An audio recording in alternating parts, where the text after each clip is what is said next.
के हल के इम्कानात भी रोशन कर दिए। इस तासुर का खात्मा हो गया कि इसराइल जब जिसे चाहे तबाह कर सकता है। समझ आ गई कि ईरान बावजूद उसने जो इतनी बॉम्बिंग की है सह गया, वो इंफरादी मुल्क है।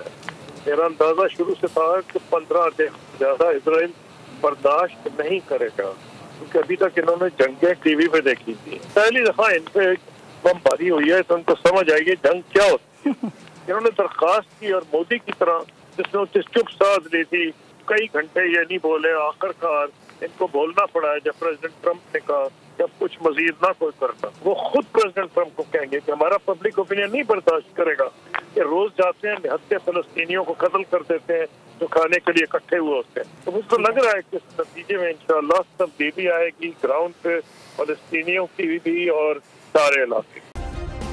सब्सक्राइब करें और बेल दबाएं ताकि कोई खबर रह न जाए।